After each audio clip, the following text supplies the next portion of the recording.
Assalamualaikum warahmatullahi wabarakatuh. Selamat siang semuanya. Selamat bergabung, selamat datang di acara webinar kita pada hari ini dengan berjudul pengenalan template Rapid versi 6 untuk profesional arsitek. Nah, di mana acara webinar kali ini hampir sama persis dengan webinar template sebelumnya ya. Nah, yang membedakan template kali ini adalah yang sebelumnya template di versi 5 akan yang sudah diupdate ke template versi 6. Nah, terima kasih kepada peserta yang sudah hadir mengikuti acara webinar kali ini. Di sini juga sudah hadir ya beberapa arsitek dari kami Space. Terima kasih untuk arsitek dari kami Space yang sudah bergabung pada webinar kita.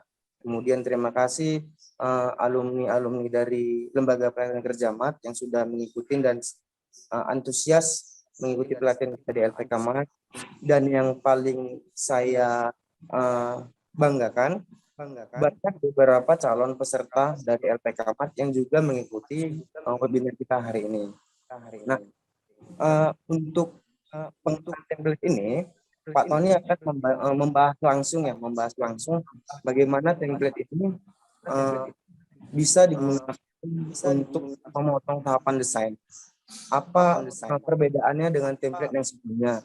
Nah, banyak hal-hal yang membuat template ini lebih spesial. Maka dari logo-logo template yang sebelumnya juga logo di template ini ada perubahan. Nah, untuk perubahannya nanti bisa dijelaskan langsung Pak Tony. Saya harapkan kita antusias mengikuti webinar sampai dengan selesai. Semoga webinar ini bisa menjadikan referensi untuk para peserta yang ada pada ini. Ya, Pak Tony, di sini kan sudah banyak nih Pak peserta-peserta kita dari kalangan arsitek, interior, bahkan sampai struktur, bahkan sampai di luar ranahnya arsitektur, Pak. Nah, mereka ini pada penasaran nih Pak sebenarnya apa sih perbedaan template 5 dan versi 6 kepada Pak Tony bisa langsung dibawakan materinya ya Pak ya, karena udah banyak yang penasaran nih Pak. Ya, silakan Pak. Ya. Oke. Saya mau ucapkan terima kasih dulu ya untuk tim dari LPK MED yang sudah menyelenggarakan acara pengenalan template ini, beserta juga dengan para peserta yang cukup lumayan banyak ya, walaupun tidak sebanyak dulu ya. Namun tetap antusias mengikuti penggemar-penggemar setia para template saya gitu.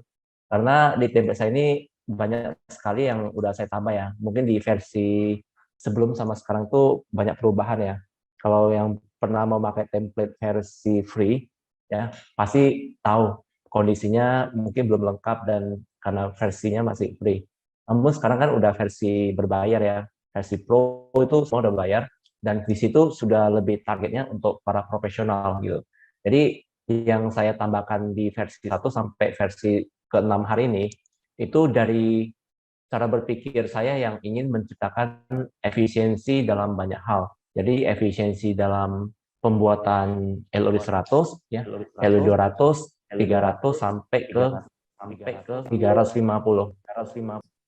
Mungkin saya lanjut aja. Mengenai template, saya udah banyak melakukan perubahan ya dari versi pertama sampai versi ke-6, terutama di bagian proses ya. Mungkin bagi yang sudah pernah memakai template saya udah tahu ya kelebihan-kelebihannya apa ya. Mungkin webinar hari ini lebih kepada tingkat-tingkat orang yang sudah pernah pakai ataupun orang yang belum pernah pakai tapi ingin mencoba pakai gitu. Jadi bagi yang udah pernah pakai pasti tahu apa yang akan saya bahas dan mungkin menunggu apa yang sudah saya update lagi gitu. Jadi di template kali ini saya kasih nama dinamis dan dalam berkarya, ringan dalam kerja. Kenapa saya kasih nama demikian? Karena saya melihat kekurangan dari template versi sebelumnya itu di bagian dinamisnya dan kita agak sedikit banyak halaman yang kita lengkapi. Jadi dari halaman LW100 sampai ke 300 itu tentu halaman-halaman itu harus dilengkapi karena kita dituntut untuk membuat gambar kerja ataupun gambar arsitek yang memiliki kedalaman informasi yang berlapis-lapis. Jadi disitulah kita coba mengupdate sekali lagi untuk ke versi 6, yang dimana versi 6 kali ini terjadi perubahan drastis ya di bagian gambar kerjanya terutama ya. Jadi saya akan coba jelaskan logika berpikir di template terbaru ini. Di template terbaru yang saya coba kembangkan itu dari cara berpikir orang yang melihat dari atas gitu. Ini bisa dilihat dari seperti semacam peta kota ya. Kalau diambil dari drone atau dari helikopter, kita bisa melihat semua jalur kendaraan yang bisa kita lewatin, ya. Baik itu jalur yang sempit gang sampai yang mungkin agak sedikit luas jalan utamanya dan protokolnya gitu. Ini kita bisa melihat secara jelas gitu. Ya kita kalau misalnya suatu hari berkendaraannya, kita terjebak macet yang di sini gitu. Kita tahu apa yang harus kita lewatin itu karena kita melihat dari atas. Kalau kita berada di kemacetan, kita tentunya nggak tahu apa yang ada di depan karena kita udah terjebak di sebuah kemacetan. Kita nggak bisa melihat di depannya. Namun kalau kita berada di atas melihat ke bawah ya, kita bisa melihat kenapa kita nggak melewati jalur yang alternatif yang mungkin kenapa kita nggak belok ke kanan, belok ke kiri, nah, barusan bisa menuju ke sini, contoh seperti itu. Ataupun kita lewat dari jalur-jalur kecil ini gitu. Nah, karena kita melihat dari atas, jadi semua pemandangan, eh, semua jalur yang alternatif yang bisa kita lewati, semua kelihatan dengan sangat jelas. Nah, disitulah saya menyebutnya template kali ini lebih kepada dinamis ya. Jadi kita bisa bergerak dari manapun juga gitu. Terus kalau kita jadikan semacam peta pikiran, itu yang biasa kita sebut mind map ya, peta pikiran. Kita bisa melihat dari berbagai sudut pandang ya, sudut zona sebelah kanan maupun zona sebelah kiri ya. Kita memiliki pola berpikir mind map sebelah kanan maupun sebelah kiri. Jadi kalau kita ibaratkan ini sebuah desain, kita bisa melihat ini mungkin ya gambar ARC, ini mungkin gambar INT misalnya ya. Nah, ini mungkin gambar STR, ini mungkin MOP. Nah, kita seperti itu. Semua bermuara ke sebuah bangunan 3D. Ya kan kita kan build information modeling dan pasti visualnya dalam bentuk 3 dimensi. Jadi bermuara ke bentuk bangunan 3 dimensinya. Nah, kita cara berpikir seperti itu yang membuat saya itu membentuk semacam mind map untuk proses desainnya gitu. Jadi kita mencoba mengembangkan template ini kali ini menggunakan metode mind map cara berpikir gitu. Kalau dari pernah nggak ya orang melihat visual AutoCAD ya? Ini visual AutoCAD, semua orang tahu ya visual AutoCAD itu seperti ini. Sampai sekarang banyak sekali orang yang masih rindu dengan tampilan AutoCAD. Ada dua hal yang menurut saya ya yang membuat orang itu suka dengan AutoCAD. Yaitu pertama warna ya, dia backgroundnya hitam. Terus dia kedua, kita AutoCAD kita menyusun seperti cara berpikir mind map gitu. Kita bisa menyusun dalam sebuah tampilan dari turun ke bawah maupun turun ke samping. Jadi kita bisa melihat gambar itu secara keseluruhan gitu. Seperti melihat peta, seperti melihat peta kota yang seperti yang saya jelaskan tadi ya. Jadi kita nggak seperti satu halaman sehingga kita lupa dengan halaman yang lain gara-gara kita tidak melihat secara global gitu. Nah, kira-kira seperti itu yang ingin saya coba kembalikan ya ke template kali ini. Bagaimana kita itu mendesain itu melihat secara global.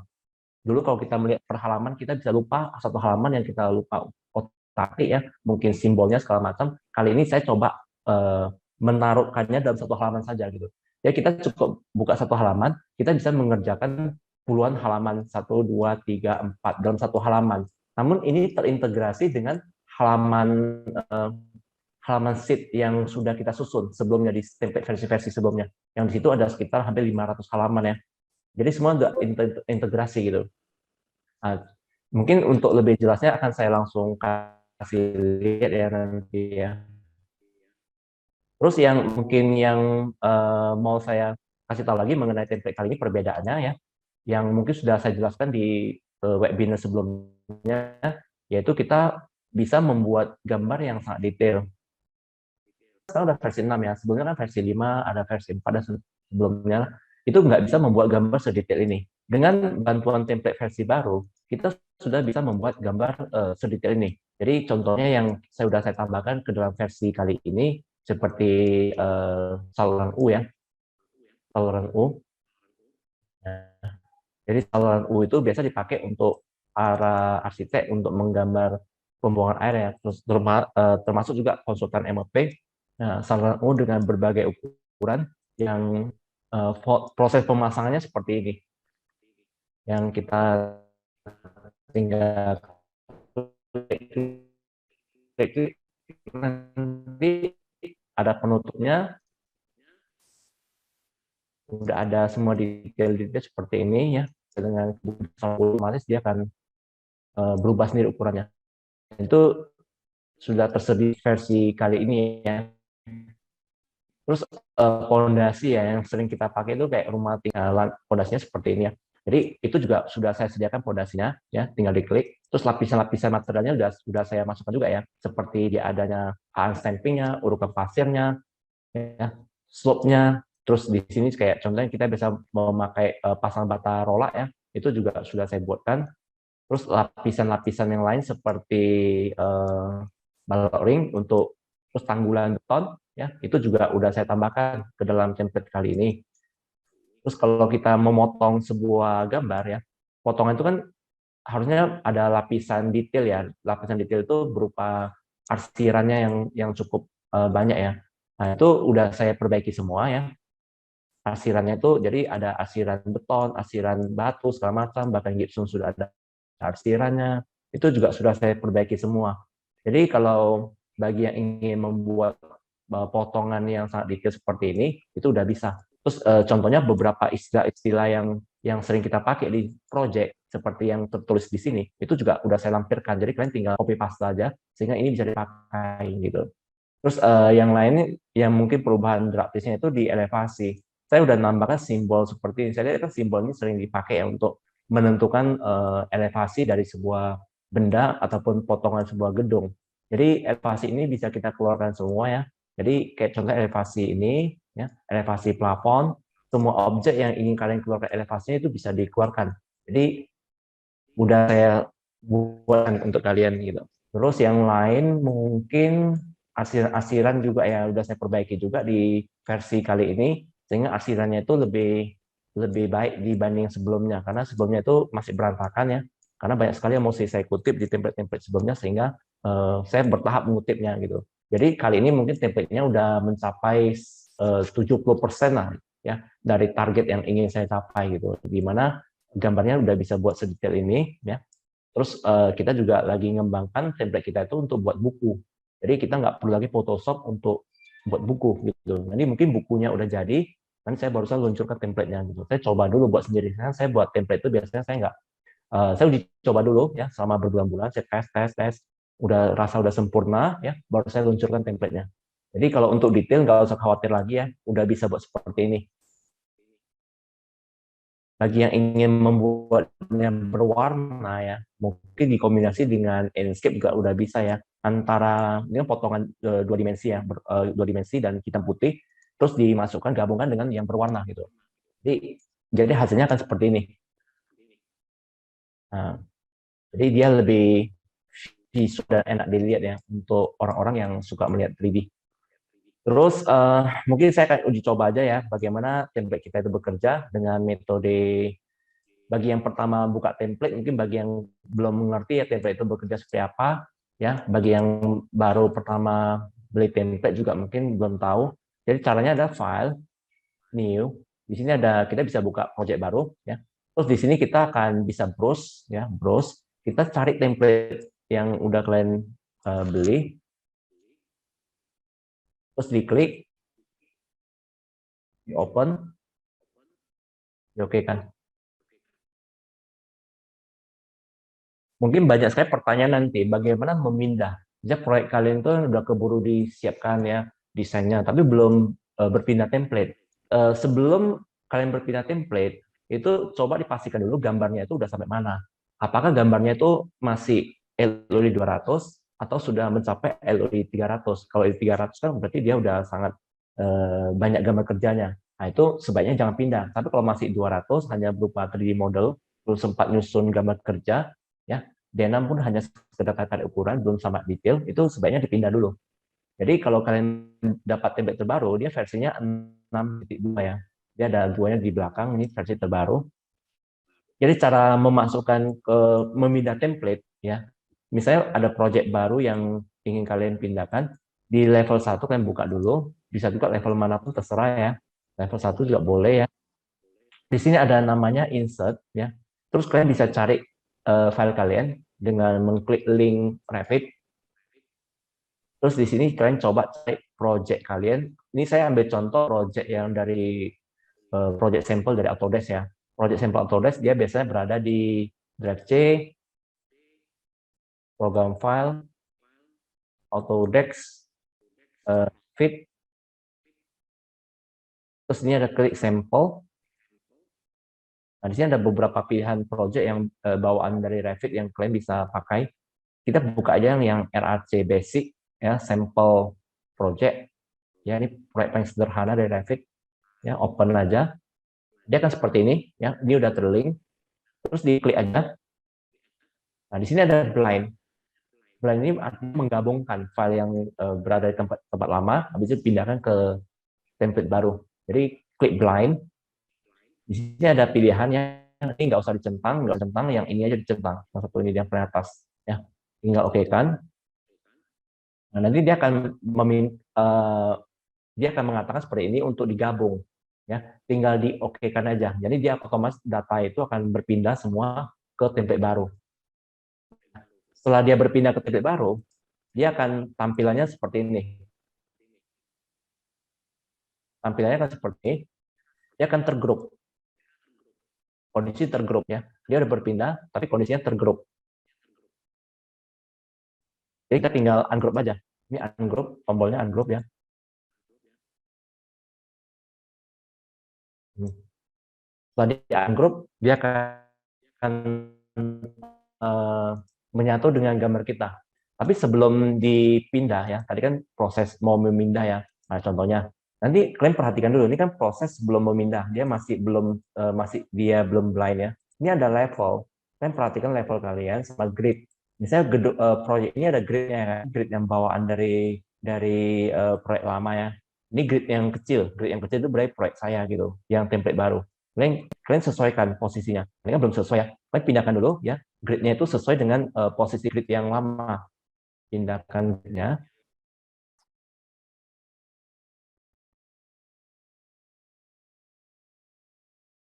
Jika seperti itu, dia akan berpindah sesuai dengan bagi grid yang nggak dipakai, tinggal dihapus saja. Nah, ini gridnya juga disesuaikan. Boleh juga diganti nama ya. Ganti nama sesuai dengan nama grid yang baru ya. Terus demikian juga dengan elevasi. Di bagian elevasi bangunan, ini kan ada muncul elevasi-elevasi yang Revit lama ya, seperti roof, ya dia ketinggiannya di sini, ya, dia 6.000, ya. Ini pakai mili dia, ya. Ini kita punya 550 cm. Nah ini posisikan disesuaikan, dipindahkan sesuai dengan posisi ini. Ini skala bisa dikecilkan ya, kecilkan biar nampak lebih jelas. Nah, ini kelihatannya. Ini level kita, ya. Ini level bawaan. Ini ada beberapa level yang kalian bisa pindah-pindahkan. Ini jadi level 1 misalnya. Dan boleh diganti nama gitu. Dan level 1. Nah, ini ganti nama sesuai dengan nama ini juga boleh. Ini juga boleh ganti nama sesuai ini gitu. Mau disesuaikan dulu. Setelah disesuaikan semuanya, tinggal di blind. Klik blind, dia akan menyatu seperti yang tadi gitu. Blind oke kan. Nah, begitu udah oke kan, dia akan menyatu ya. Habis itu di ungroup yang seperti yang saya bilang tadi di awal. Di ungroup dia akan menyatu. Ya, seperti itu cara menggabungkan atau memindahkan template. Jadi kalau kita buka di template baru, kita bisa melihat di bagian A, mind map. Apa ya, mind map? Tinggal diklik. Nah, kalau udah kita buka ya, yang mind map-nya, kita bisa melihat ya, seluruh gambar yang tadi saya masukkan, itu langsung terkelompok. Jadi dia ada bagian floor plan, ada elevasi, ada section, ada detail, ada pintu. Ya. Terus dia juga ada bagian tiga dimensinya juga udah terbagi ya. 3 dimensi untuk struktur, ya semua gambaran berhubungan dengan struktur ya, seperti kolom, balok, pondasi, prak lantai, semua udah pecah keluar. Terus yang untuk 3 dimensi arsitektur juga udah keluar ya. Terus yang terakhir itu yang 3 dimensi untuk MEP. Jadi kalau kita punya gambar MEP-nya, dia juga akan tampil di sini, di pipa-pipanya dan sebagainya. Ya. Terus yang sebelah kiri, saya udah pisahkan untuk yang struktur. Yang struktur udah saya pisahkan. Terus yang sebelah kiri lagi itu ceiling untuk plafon-plafonnya. Nah, kita seperti itu. Jadi kalau kita ingin menambah atau mengedit, ya, kita cukup dari satu halaman ini aja. Ya nggak perlu lagi ke halaman-halaman lain. Contohnya kita mau mendesain dari proses 3 dimensi, kita tinggal buka 3 dimensinya, ya, kita tinggal puter-puter, kita bisa perbaiki dari sini. Nah, contohnya jendelanya saya tambah ya, tambah ke samping. Nah, ya kan seperti itu. Atau atapnya kita perbaiki, tingginya segala macam, kita panjangi, semua bisa bekerja dari 3 dimensi, ya. Dan kita kalau kepingin dari Dena, kita tinggal berpindah ke sini. Di Dena saya udah susun. Ini untuk side plane, Dena side plane-nya, ya. Kita bisa perbaiki posisi grid yang belum rapi, misalnya kita maju tarik, ya. Terus di Dena juga floor plan juga saya susun.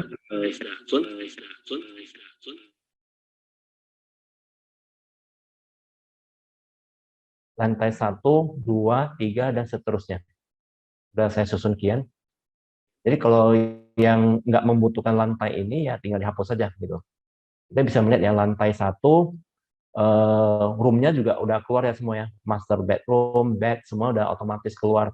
Jadi areanya juga akan keluar kalau kalian berhasil membloknya.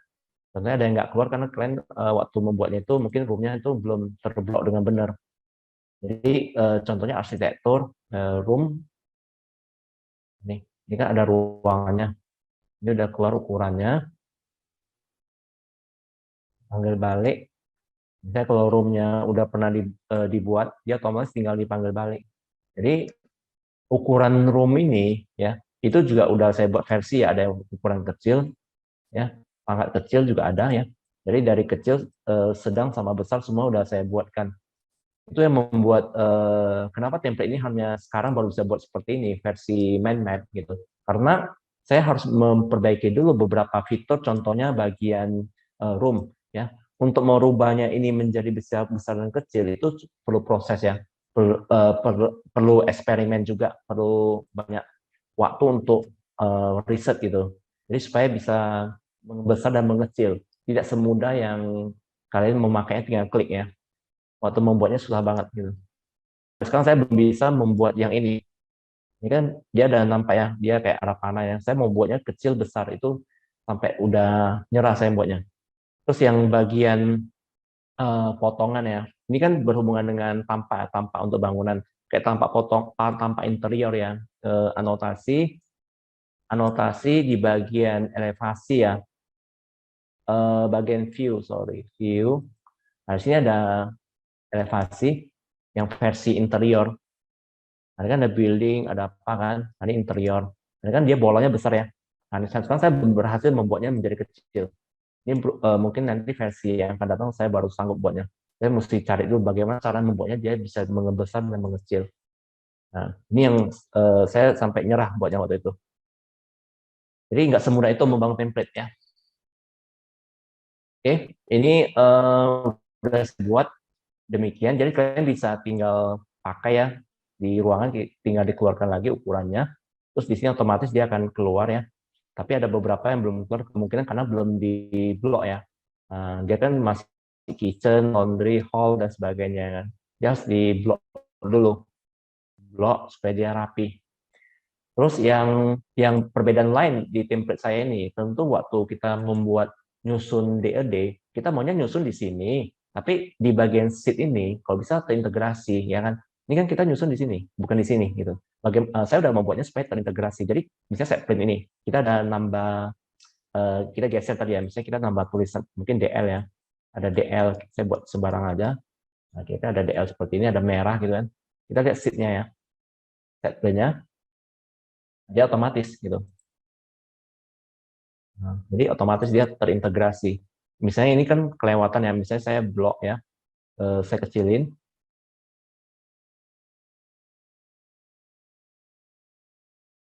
Saya sesuaikan dengan crop,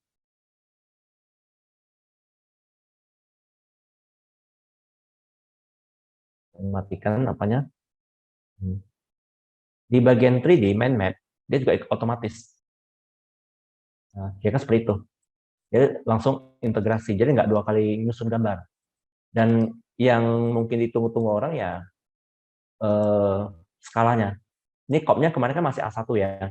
Sekarang saya udah buat ke dalam versi A3 semua gitu. Jadi semua ini halaman ini semuanya udah A3. Karena kebanyakan kita orang Indonesia ngeprintnya ke A3, jarang ke A1 gitu. Jadi kalau kita nggambar di A1, kemudian kita print ke skala A3, waktu di print keluar itu skalanya banyak lari. Jadi ada yang komplain waktu itu ya, orang kontraktor yang biasa pakai aplikasi PDF, dia bisa tarik ukuran gitu. Dia merasa kok ukurannya nggak cocok ya. Nah, karena faktor dari skalanya beda. Jadi skalanya harusnya A3 ya default A3 gitu. Jadi saya udah perbaiki semua. Jadi saya udah buat dua versi ya, satu yang versi horizontal, satu lagi versi vertikal. Nah, versi A3 vertikal. Jadi ada dua versi. Kalian bisa pakai.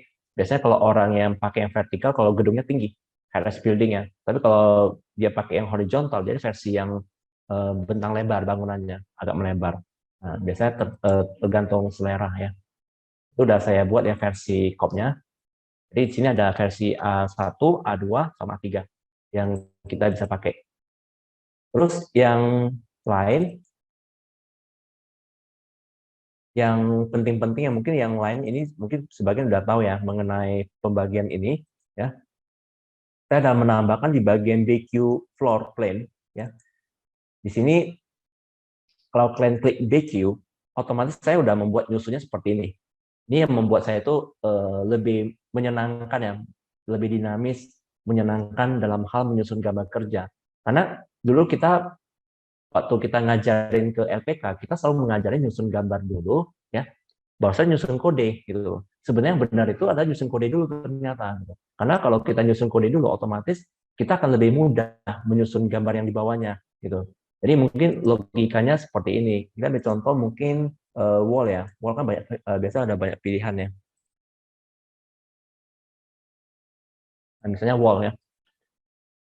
Ini ada beberapa jenis wall ya. Wall yang warna biru, warna hijau, warna coklat. Tentu kita akan membuat kode yang berbeda-beda ya. Ada wall, nama wall 1, wall 2, wall 3, dan sebagainya. Nah, jadi supaya dia bisa keluar kode ya, kalian kunci di sini. Dia ada tanda gembok ya. Ada gembok rumah itu, kalian gembok ya. Save orientasi lock.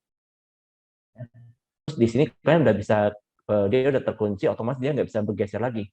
Begitu kita gerakkan mouse kita, dia udah nggak bisa muter-muter segala macam lagi. Ya. Terus di sini kita tinggal klik bagian anotasi. Kalau ingin mengeluarkannya secara manual, ya di sini ada tag by kategori. Kalian bisa menarik keluar secara manual, bisa tarik manual ya, seperti ini. Nah, dan seterusnya. Kalau ingin sekaligus semuanya keluar secara otomatis, itu kalian bisa tag all. Tag all, kalian bisa pilih bagian wall aja. Ini kan ada banyak pilihan ya. Kalian klik bagian wall, terus kalian pilih bagian leadernya diaktifin. Ini untuk menambahkan garis ini, tali itu ya. Nah, jarak leadernya berapa gitu, tinggal di-apply-kan aja. Jadi semua wall otomatis akan keluar kodenya. Ya, yang akan keluar. Nah, di sini kita bisa melihat kan, semua wall yang kita buat ternyata belum ada kodenya gitu. Di sini kan harusnya ada mark sama type mark sama mark ya. Kalau type mark itu untuk pengkodean secara globalnya dulu, barusan mark itu jenisnya kayak alternatif kedua lah gitu. Misalnya sama-sama dinding batu, tapi ini dicat warna coklat, yang ini cat warna hijau, gitu. Jadi nanti kodenya itu marknya beda gitu. Jadi saya udah tampilkan juga sebelah kanan ya. Di sini ada namanya kode detail arsitektur sama landscape. Nah, jadi selama ini saya udah taruh di template versi sebelumnya, cuman banyak yang nggak pakai ya gitu, karena nggak memperhatikan posisinya. Jadi di sini saya coba letakkan di sini biar kalian tuh bisa langsung para drafter terutama sering sekali iseng-iseng sendiri. Contohnya ini wall. dia kasih kode lo W gitu. Padahal di kode sini berbeda sama yang ini gitu. Harusnya ikut sama ini gitu. Contohnya kita bisa deteksi di sini. Batu ya, batu lantai, batu dinding. Nah, berarti batu dinding kodenya BD gitu loh. Jadi kalau ini terbuat dari batu, kodenya harusnya BD gitu. Jadi ketik aja BD yang atasnya ya. Nah, BD. Nah, karena ini ada satu jenis berbeda dengan yang lain, kan lihat semua yang berhubungan dengan batu dia otomatis kan BD semua keluar. Dan ini kategorinya BD01 karena dia pakai cat warna coklat misalnya 01. Nah, ini kan kalau ininya marknya type mark itu otomatis semuanya sama. Tapi kalau yang kode ini kemungkinan bisa beda loh. Dinding ini kalau misalnya saya cat putih, berarti harus kasih kode lagi BD02 gitu. Supaya dia bisa cepat mengkode yang sama, gini klik kanan, select all, in project ataupun in view, terserah ya. Nah, di sini ada namanya kode yang namanya di sini type ya, struktur, ini mark. Ini langsung ketik 01 biar semuanya itu sama. Nah, jadi semua barang yang warnanya sama seperti ini dia akan otomatis keluar semua kodenya. Nah, kira seperti itu. Ini tinggal dirapikan, rapikan posisinya dan sebagainya. Nah, kalau secara dia otomatis dikeluarkan, kadang-kadang kayak gini dia ada jarak. Nah, ini yang agak kurang rapi jadinya. Jadi kalau kita menarik keluar secara manual, dia akan langsung kena ke objeknya. Nah, itu. Dan nampaknya dia langsung kena ke dinding ini, kodenya 01 gitu. Nah, itu perbedaan kadang-kadang pakai yang all sama itu agak beda sedikit gitu. Nah, ini kan kurang rapi, harusnya dia harus kena ke sini kan. Nah, ya kadang dia harus pakai sistem manual. Ini manual, misalnya ini manual, misalnya agak belok sini gitu. Nah, ini semua BD01. Terus yang bagian sini, ya ini kan pasti ini kan dinding juga nih, basic wall ya. Nah, harusnya di BD02 dan BD juga ya. Tapi ini versi 02 karena dia beda. Dia sama-sama batu, cuma beda beda fungsi dan beda warna gitu. Jadi kalian bisa kayak teori tadi ya, BD02, select all, in project. Di sini kalian bisa masukkan kode 02. Jika seperti itu dan seterusnya. Jadi masing-masing itu eh, punya kode yang berbeda ya. Ini kan mungkin karena dia hijau juga ya. Nah, kalau dia hijau ya mungkin kasih kode yang sama. Kalau dia beda ini mungkin BD03 misalnya gitu dan seterusnya. Jadi begitu udah kalian susun ini, otomatis kode-kode ini akan kelihatan nih yang mana yang belum ada kode, yang mana yang udah ada kode. Nah, ya kan? Nampak ya, yang udah ada kode dia akan muncul, yang belum ada kode masih di kosong. Nah, di sini kalian bisa melihat seperti yang saya bilang tadi itu melihat dari helikopter gitu. Kalian melihat apa yang belum dikodekan. Jadi nggak ada yang missing gitu. Jadi kalau semuanya dilihat seperti ini kan jadi enak. Kita bisa bandingkan ya antara table ini dengan kondisi 3D-nya. Kalau di template sebelumnya kan nggak bisa seperti itu kan. Saya belum menyusun seperti ini. Ya sekarang kita lebih mudah kita menyusunnya. Jadi kita bisa masukkan kode di sini, marknya di sini. Kita lihat bandingkan lagi mana yang belum gitu. Yang kayak gini-gini kan berarti ada yang belum nih. Nah, otomatis yang ini juga kosong gitu. Jadi kita bisa banding dua hal gitu. Jadi kalau yang ini udah tahu ya, ini fungsinya untuk menampilkan area, volume. Kalau ada yang mau buat harga satuan nggak boleh langsung dia langsung perkiraan biayanya berapa gitu. Nah, demikian juga untuk halaman yang lain seperti roof, ya, floor, teorinya juga sama kayak tadi. Sama ya, ini untuk ada mark sama kayak marknya. Ini bisa dikeluarkan. Jadi kalau kita udah susun semua, termasuk pintu,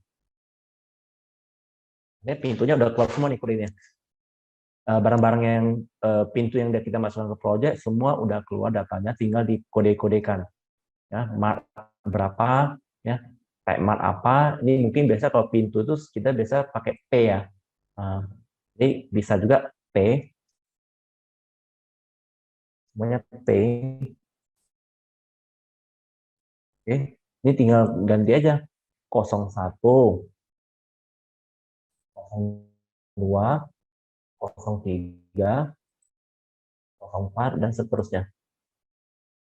Nah, dia udah ada kodenya. Ini kan tinggal dikeluarkan seperti yang saya ajarkan di awal ya. Di sini dikunci dulu, dia nggak digembok, dia nggak bisa, dia harus gembok dulu. Barusan di tag all. Klik bagian door, klik kali apply. Nah, kalau mau hitam putih, nih, ini udah keluar semua kan? Nah, jadi ada cara kita bisa secara manual memasukkan eh, di sini ya, ataupun cara kedua kita main di table dulu. Nah, mainkan table semuanya, otomatis yang sini nanti akan keluar itu kode yang belum ada keluar. Tapi karena kita udah masukkan di situ, jadi rapi dia. Kita tinggal cek balik apa benar nih kodenya gitu. Kalau jenis pintunya sama tapi kodenya beda kan kita bisa salah nanti gitu. Sembarangan dulu saya keluarkan. Nah, ya kan seperti itu. Jadi kita akan lebih mempermudah pengkodean. Jadi begitu udah masuk ke desain, misalnya di sheet ini, halaman ini kan level 1 misalnya. Nah, kita tinggal keluarkan aja tag-nya gitu. Ya. Kayak tag all, bagian door, kali, apply. Ini langsung di Dena, langsung bisa kita keluarkan kode-kodenya. Dan ini akan BQ-nya. Jadi proses desain itu nyusun BQ dulu, barusan nyusun ini. Dulu kan kita terbalik ya, nyusun ini dulu baru nyusun BQ. Nah, itu proses yang mungkin agak sedikit salah gitu. Harusnya nyusun ini dulu, BQ dulu. Ya kita lebih nggak salah gitu. Pengodean. Tag all, baru klik door.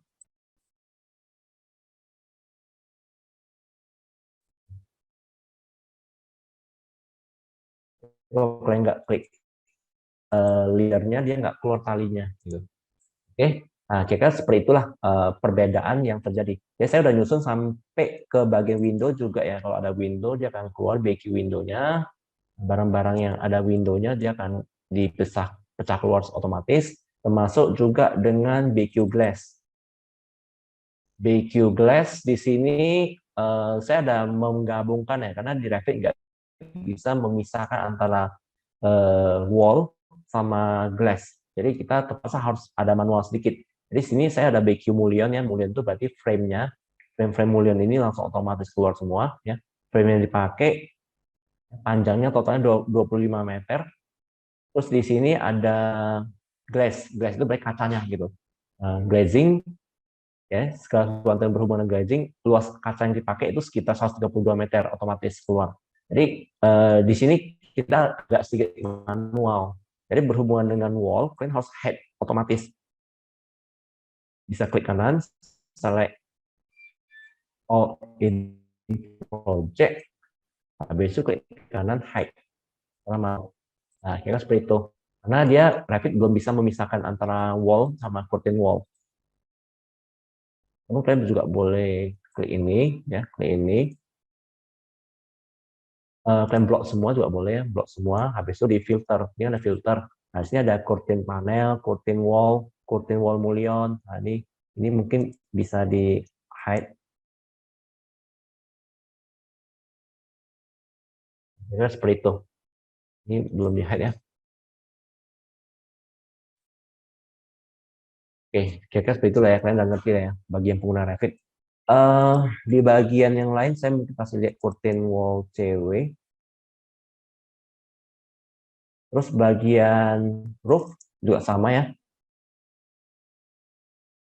Termasuk juga ceiling, BQ ceiling, semua yang ada plafonnya dia akan keluar. Jadi dengan cara seperti ini, ada satu hal yang harus kita lakukan sebelum mulai mendesain. Jadi tim kita, walaupun termasuk kita sendiri yang mulai mengutip di awal, memulai proses desain, itu harus rajin dan rapi pengelompokan. Jadi kalau kita suka-suka kita mengkategorikan sebuah desain, itu nanti yang keluar di tempat-tempat lain gitu loh.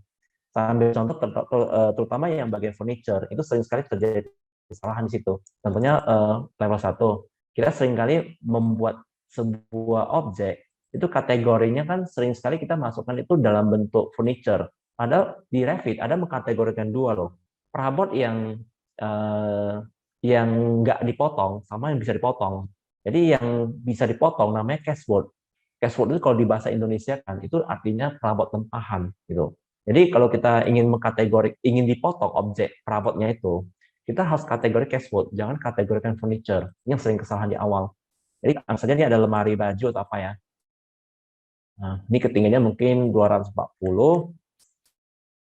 Nah, ini mungkin kategorikan kan Wood OA. Bagi yang udah hafal nama-nama template-nya, kalian ketik aja, dia lebih cepat, dia nggak harus waktu. Nah, contohnya saya udah kasih motif potongan, semua udah ada semua gitu. Jadi kalian juga bisa lebih cepat. Nah, ini cashboard gitu. Yang kayak furniture, seperti kursi, ya, ini kan kursi. Nah, itu kategorikan furniture. Jadi, barang-barang loose furniture, seperti kursi, meja, yang beli jadi, ya, yang kayaknya nggak perlu dipotong. Nah, itu kategorikan furniture. Jadi barang-barang yang pelengkap seperti bunga, aksesoris, buku, TV, laptop mungkin ya, itu kategorikan generic model. Jadi dari sekarang kita jangan suka-suka kita membuat nama gitu. Harusnya dikelompokkan gitu. Misalnya chair ya. Ini kan chair kategori furniture ya. Apa ya furniture. Pertanyaan gini, kalau kita nggak sengaja salah buat, misalnya kita buat satu objek tapi kategorinya salah gitu, apakah kita bisa perbaiki? Caranya bagi yang belum tahu ya, ini kan furniture, misalnya ini kategori cashboard lah misalnya kan. Kalian bisa perbaiki ya dengan cara edit family ya. Di sini ada pengaturan yang warna kuning ini ya, tombol kuning itu. Di sini ada kategori furniture ataupun cashboard. Nah, nih, misalnya mau dikategorikan cashboard, oke kan? Habis itu load kembali ke project.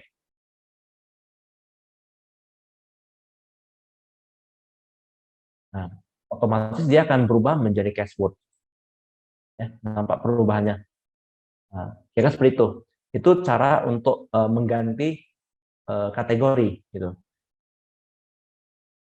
Oke, begitu kita udah kategorikan dengan benar ya, kita begitu bagian ke pengerjaan interior itu akan lebih memudahkan kita. Kita lihat yang bagian C ya, yang bagian C. Di sini ada drawing list di bagian BQ Furniture sama BQ Cashboard. Nah, nih BQ Cashboard. Kita klik BQ Cashboard. Karena orang internet paling banyak tuh kode-kodenya itu. Karena berapanya biasanya ratusan. Biasanya gambar kerja internet bisa sampai 500 halaman. Kalau arsitek kan mungkin sekitar 200 halaman aja ya. Kalau internet bisa mencapai 500 kan kadang. Jadi ini kategori cashboard yang tadi saya buat satu ya nih. Dia udah keluar ya. Ini juga udah keluar, ini udah keluar gitu. Ini kategori cashboard. Ya kalau skalanya kurang besar kan bisa skalakan jadi 100 misalnya. Kan bisa jadi besarin. Ini udah keluar ya. Cashboard ini, cashboard ini, cashboard ini.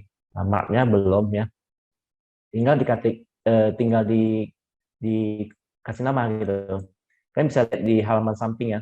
Ini saya ada buat namanya kode-kode yang biasa dipakai di kafe sama di rumah ya. Ini saya buat tulisannya interior residential, MS meja, MR meja rias, MK itu meja konsul, MJ itu meja kerja, MN itu meja nakas, MT itu meja TV, nah gitu. Dan seterusnya di kafe biasanya ada meja, ada kasir, ada PA partisi, ya, terus ada dan sebagainya. Ini semua udah saya coba mengelompokkan supaya nggak ada nama yang double-double gitu. Saya ngerti ya, nama double itu ya nanti bisa salah buat.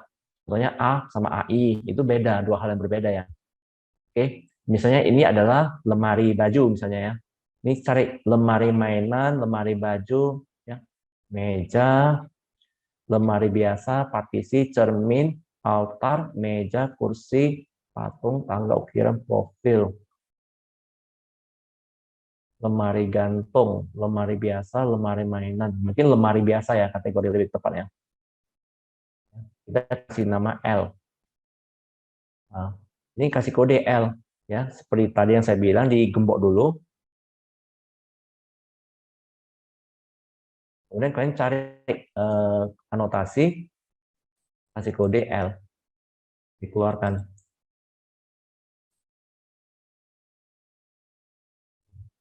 Kasih kode L, kasih kode 01. Nah, ini meja dapur. Kita cari MJ, meja sofa, meja dapur, meja kerja, meja nakas.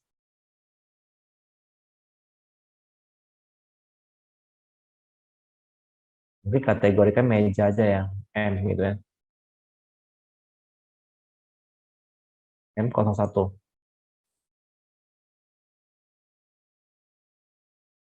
Yang ini M02.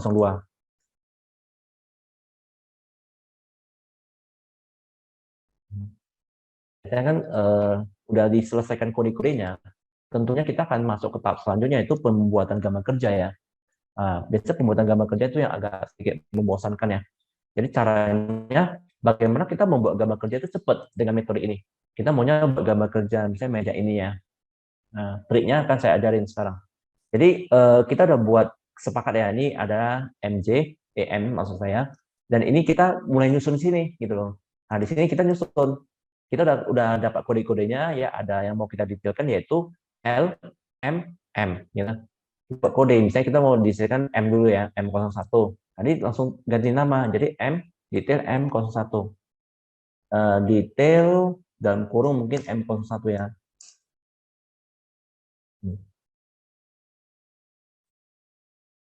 Dan ini jadi detail M02.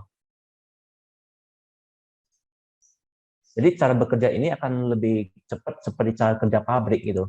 Kita pengkodian semua pengkodian dulu. Habis itu ganti nama, semua ganti nama. Jadi kayak ada satu orang yang bagian departemen ini, departemen itu. Di pabrik kan ada workflow ya teman-teman. Nah, workflow itu satu orang hanya ngurusin balik kotak misalnya. Dia seterusnya balik kotak gitu. Jadi otomatis kerjanya itu lebih cepat. Jangan sebentar tarik ukuran, sebentar balik kotak, sebentar ini, sebentar itu. Jadi dia fokusnya pecah-pecah gitu. Jadi harusnya kita fokus dulu ke tarik ukuran, fokus ke nyusun sheet, fokus ke BQ, BQ gitu. Itu yang cara berpikir pengelompokan supaya manajemen lebih teratur. Jadi M01 ini kita udah buat sheet-nya ya, tapi masih kosong ya isinya ya. Bagaimana kita menaruhnya ke situ dengan cepat gitu. Ya. Kalian buka dulu 3D-nya, view. Ya, kalian buka satu 3D, view 3D-nya udah siap ya. Ada dua halaman ya, satu yang versi BQ, satu versi 3D. Ya. Kalian klik objek ini, pindah ke 3D, section. Nah, ya otomatis dia lebih cepat. Ya, ulangnya pasti ada yang kaget. Klik ini, pindah ke 3D, klik section box. Nah, ya seperti itu. Dia akan otomatis terisolasi gitu loh. Dia otomatis dia akan memfokus ke objek ini di dalam 3D itu. Nah, di sini kita tinggal duplikat. Ada dua cara ya, mau menduplikat cepat atau menduplikat yang lain gitu. Kalau saya lebih suka menduplikat di sini langsung. Kita kan udah tahu posisinya di mana ini ya. Kita di sini di koordinasi ya, di bagian 3D view. Nah, posisinya ini. Ini kalau belum dapat ya mungkin karena dia template baru, kalian bisa pindahkan, ini kan ada disiplin. Nah, disiplin pindah ke koordinasi. Nah, ini koordinasi nampak ya, dia berpindah ke sini langsung. Klik ini sama klik ini, dia nampak di sini. Jadi ini tinggal diduplikasi. Duplikat ya dengan nama baru. Nah, masih ingat tadi namanya M01 ya. Nah, kasih nama sama, M01. Nah, di saat ini kalian terus melakukan hal ini. Jadi kalian semua gambar ini kalian klik pindah ke 3D section. Habis itu duplikat M02.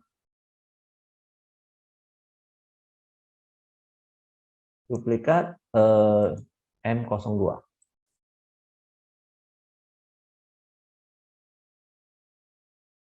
Dan seterusnya. Jadi di saat ini kita sudah mempercepat proses untuk mengisolasi ya. Terus di sini kita tinggal hide semua objek. Ini kan keyword ya. All, matikan semua ya. Tinggalkan yang keyword. Apply, oke kan. Terus ini klik kanan, hide. Jadi tertinggal ini. Nah, di sini kita kalau bagi yang ingin sangat detail sebuah gambar kerja, biasanya ada dua tahap ya. Tahap pertama itu 3D dulu dimasukkan, tahap kedua itu disusun gitu. Ada denah tampak potongannya gitu. Itu tahap yang lebih agak makan waktu. Tapi kalau mau kejar waktu, kita bisa langsung dari 3D ini langsung kita udah tarik ukuran gitu. Cara narik ukuran seperti yang lain udah tahu ya. Kita tekan klik DI ya. Di sini ada arsitektur, set, pick a plane. Nah, kita tinggal tarik ukuran. Nah, di TP baru saya juga udah buat bubble ya. Ini buat bolanya juga susahnya sama mati nih. Bola-bola kecil ini. Nah, jadi saya udah buat versi yang versi small ya, versi medium. Nah, dia bolanya juga ikut membesar gitu. Nah, ini kan skalanya kecil banget ini 200. Skalanya akan sekitar 50, 25 dan sebagainya lah.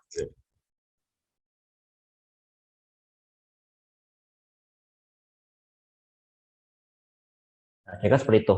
Terus bagi yang ingin menarik material yang kalian taruh di sini, ya, tinggal kunci lagi kayak tadi di gembok ya, di save. Di sini ada simbol anotasi. Ini ada multi kategori. Kalau nggak digembok dia nggak bisa keluar tuh. Saya bisa langsung keluarkan kode-kode materialnya kayak gini. Saya bisa keluarkan jadi sangat cepat ya. Kalau nggak mau ya kita teks manual gitu, teks manual dan keluarkan secara manual, ketik keterangannya. Ini tinggal di blok, ini ditampilkan ke atas. Nah, kira seperti itu. Jadi kalau kita dari 3 dimensi, tarik ukuran kira seperti ini. Terus dimasukkanlah ke sheet itu, ya, ke sheet detail tadi.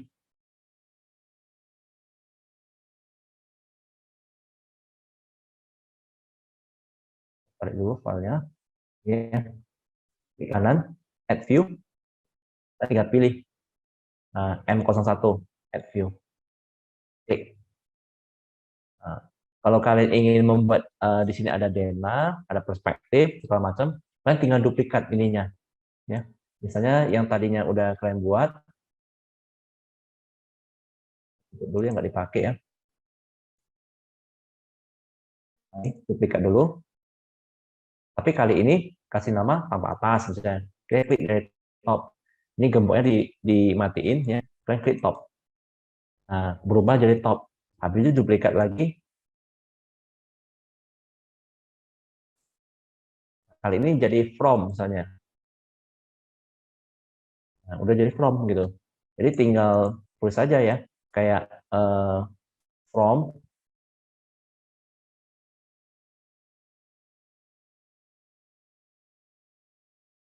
ini top. Nah, tinggal dimasukkan ke sheet itu tadi. Ditambahkan add view yang top sama from. Add view lagi.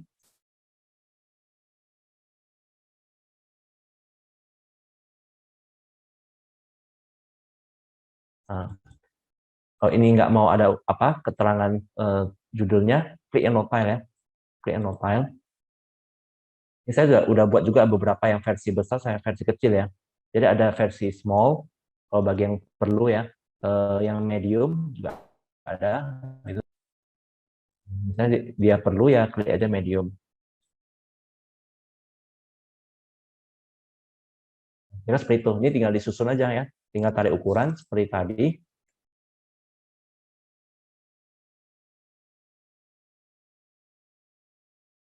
Yang set diri posisi dulu ya. Pick posisi DI. Saya sembarangan dulu kasih contoh aja.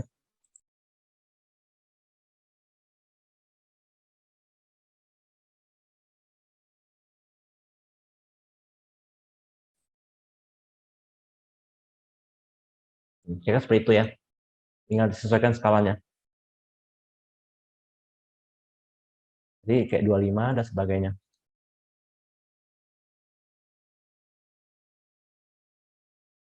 Itu cara yang cepat menurut saya ya, daripada kalian menaruh pola potongan denah ke dalam denah gitu, itu akan sangat ribet.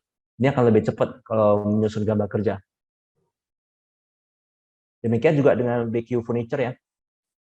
Kalau kalian ingin menyusun yang cepat, caranya sama kayak tadi. Tadi kan yang cashboard ya. Kalau furniture dia akan otomatis, yang lost furniture dia akan terpisah keluar ya. Kalian tinggal keluarkan kode-kodenya, tinggal untuk disusun ke gambar kerja. Terus kalau yang lain ya, yang saya tambahkan mungkin di elevasi ya. Kemarin yang saya bagaimana merubah ukuran. Itu susah banget buatnya kemarin, akhirnya berhasil. Jadi di sini kita bisa memilih ada big ya, ada medium, ada small. Ini juga permintaan ya dari para pengguna template saya. Jadi kita udah lebih mudah ya, karena kalau ininya gede banget, waktu kita memasukkan ke dalam pop yang ukuran A3, ini bolanya tulisnya bisa besar, jadi norak sekali ya kan.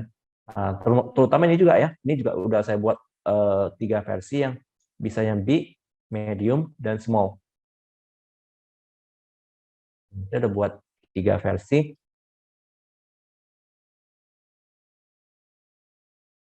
Ini kayaknya ada sedikit error. Ini big kok jadi malah besar ya. Medium, small. Ini halnya dia big. Nah, kalau dia kayak gini, kalian bisa perbaiki ya. Di sini ada big. Ini dia salah klik link. Ini karena bisa terjadi karena saya kan terlalu banyak yang saya udah edit ya, karena ada yang lupa, ada yang silap gitu. Nah, ini disebut bugs ya, ada kesalahan manusia. Jadi ini contohnya medium, small. Dia udah buat 3 versi. Ini juga udah ada. Itu udah saya buat. Terus kalau section harusnya nggak apa-apa ya. Saya udah buat nggak ya? Oh, ada juga ya. Saya udah buat versi medium, big. Sectionnya saya udah buat 3 versi juga. Ya, terutama grid juga ya. Ini grid juga. Kalau nggak dibuat 3 versi, dia karena bisa bolonnya besar sekali gitu. Sebelumnya bolonnya sebesar ini. Bolanya sebesar ini. Jadi sekarang udah saya buat 3 versi, dia bisa membesar dan mengecil.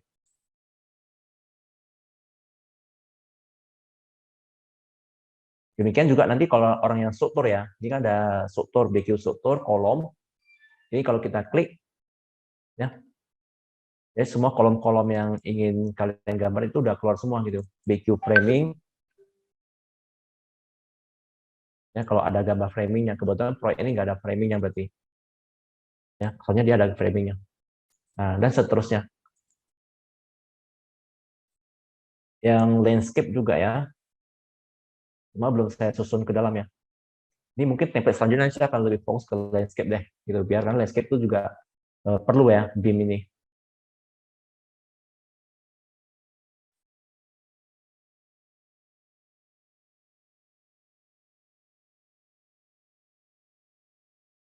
Mungkin itu aja, Den, yang ingin saya sampaikan untuk apa yang sudah saya tambah di template. Semoga bisa memberikan manfaat kepada para pengguna template saya, sehingga template ini nanti akan mempermudah kalian dalam hal pembuatan gambar kerja, penyusunan DED, dan sebagainya.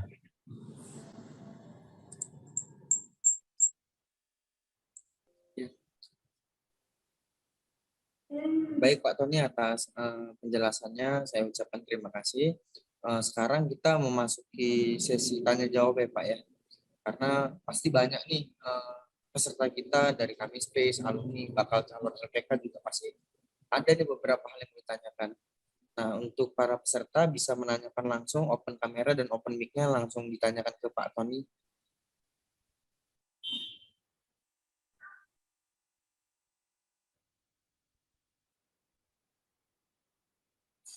Kalau dari peserta kami Space,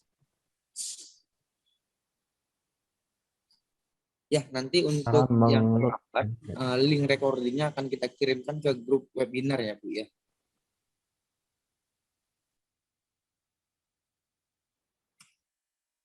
Dari mentor Septi, kira-kira ada yang mau ditanyakan Mbak Septi?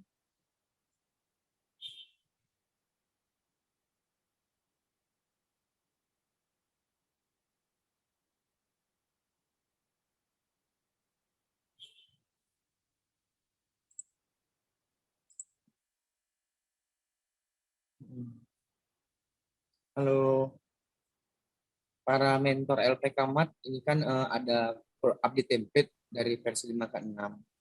Jadi barangkali ada yang belum dipahami, bisa ditanyakan langsung ke Pak Tony-nya.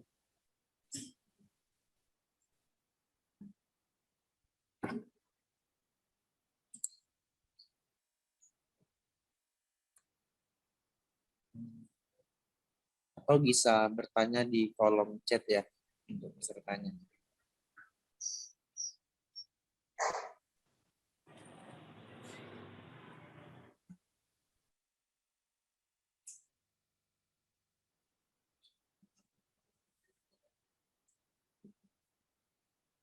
Sambil nunggu, mungkin saya akan kasih tahu bagaimana membuat potongan ya. Nah, kemarin kan saya Halo ada Pak, menjelaskan mic-nya belum di aktif Pak.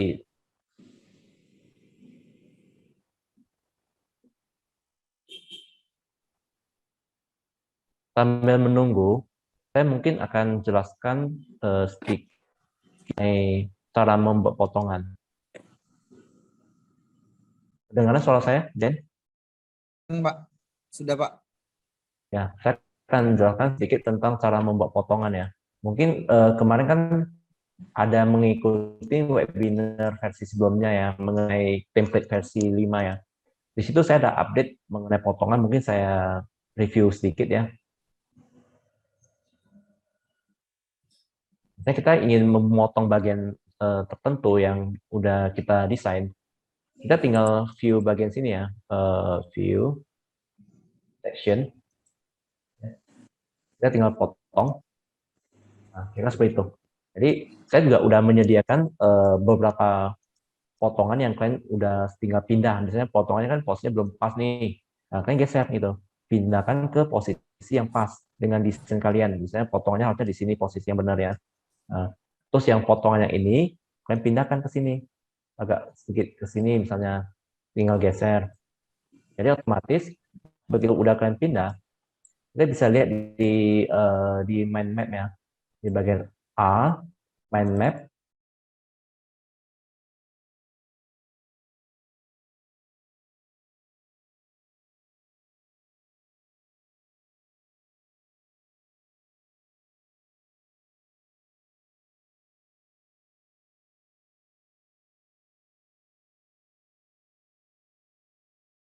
Otomatis potongan itu akan pas dengan posisi yang udah kita mau.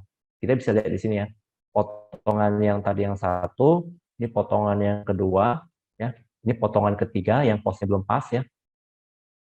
Nah, ya kita lihat potongan satu dulu. Ini bagi yang nggak perlu, misalnya ada levelnya kan nggak sesuai dengan kebutuhan. Ini kan untuk gedung 10 lantai ya.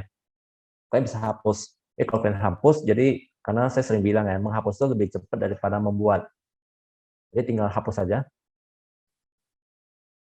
Seluruh level yang udah tersedia itu akan terhapus otomatis. Kayak gitu. Ini juga dirasa nggak perlu, hapus saja. Nah, gridnya kalian bisa rapikan. Begitu udah kalian potong, ya di bagian sebelah sini detail, dia akan otomatis keluar seperti ini, ya. Nah, disinilah kalian udah bisa merapikan. Saya dirapikan seperti ini. Ini saya udah buatkan untuk kalian. Ini bisa di copy paste. Jadi dari saya grup ya. Kalau kalian ingin mengkopinya bisa lebih cepat gitu. Saya kalau nggak di copy, kalian bisa ungroup ya. Di ungroup. Misalnya di ungroup di sini ungroup. Nah, kalian bisa pindahkan kebutuhan kalian itu yang mana-mana aja. Misalnya di sini kalian butuh, kalian pindahkan ke sini. Nah, misalnya ini kan terbalik nih, kan hubungan, ini ada usuk, gording, kuda-kuda dan sebagainya. Ini tinggal di mirror aja ya. Tinggal klik ini mirror, ini tinggal dibuang aja.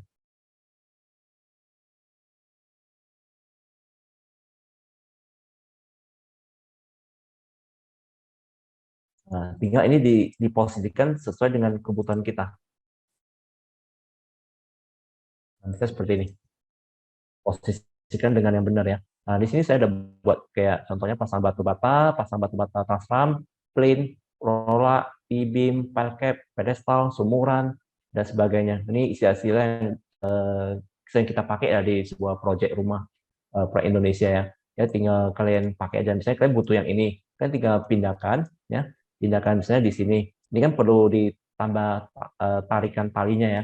Nah, kalian tinggal klik ini, dia ada tambahan sebelah kiri ya. Kalau ini kan sebelah kanan, klik yang sebelah kiri, ya. Ini otomatis dia akan menambah. Ini harus salah satu ya, nggak bisa semuanya. Klik ini, klik ini, klik ini, klik ini, klik ini, dan sebagainya. Ini tinggal diposisikan. Misalnya ini mau kenanya di sini, misalnya. Ini tinggal digeser. Misalnya ini kenanya di sini, misalnya. Ini hanya contoh ya, ini nggak benar ya. Cuman hanya contoh biar kalian ngerti cara makainya gitu template saya. Jadi nggak habis-habis waktu nyusun gambar kerja gitu. Ini tinggal sesuaikan. Nah, kita seperti itu, slot misalnya posnya di sini misalnya. Nah, terus untuk level-level di sini udah saya buat ya anotasi. Kalian bisa pakai, misalnya double klik dulu masuk ke dalam. Ini ada namanya spot elevasi ya. Ini dimatikan dulu yang ada leader ya, dimatikan dulu supaya kita langsung kena ke objeknya. Lihat nih. Kalau kita ada leadernya, kita akan terus terjadi seperti ini. Dia ada talinya gitu kan, kita nggak mau ada tali. Ini matikan leadernya, tinggal diklik ini, cuma double klik 2 kali. Klik. 2 kali klik ya. Nah, dia akan otomatis, dia mendeteksi dari lantai berapa? Lantai 1 kah? Lantai 2? Lantai 2? Lantai 1, 2, line surface. Kalau saya pribadi suka pakai line surface. Ya. Jadi dari line surface ke sini berapa? Kenapa yang perbedaannya kan? Nah, line surface. Nah, ini berapa? Tinggal double klik aja. Ini line surface-nya 00 di sini dia rupanya. Ya. Double klik, bisa ini double klik. Ya, semua yang ada bisa dijadikan, dikeluarkan ketinggian-ketinggiannya. Double klik. Kalau yang berada di miring-miring apa di plafon itu kan dia harusnya ke bawah ya talinya. Itu klik aja. Kemudian kalian pindahkan, klik sekali dulu, baru pindahkan ke bawah kursornya klik. Nah, bosan ininya klik escape, kalian pisahkan ke bawah. Nah, kayak gitu. Itu cara membuat yang ke bawah ya. Elevasi, ini banyak lagi yang bisa dikeluarkan semua. Double klik. Kita nggak usah nebak-nebak ini tingginya berapa gitu. Nggak usah lagi. Kita bisa langsung klik-klik aja di sini. Ya, otomatis akan mendeteksi semua ketinggian. Ini ada ceiling, ya, teori sama, klik sekali, geser ke bawah, mouse-nya, klik sekali lagi. Habis itu ini tinggal dipindahkan ke bawah. Nah, kira seperti itu. Dan ini ukurannya udah saya buat ya, beberapa versi, ada yang versi medium, ada versi big, ada versi small. Tergantung skala. Kalau gambarnya skalanya gede, ya kalian harus buat skalanya lebih besar atau lebih kecil gitu. Ini sesuaikan aja skalanya.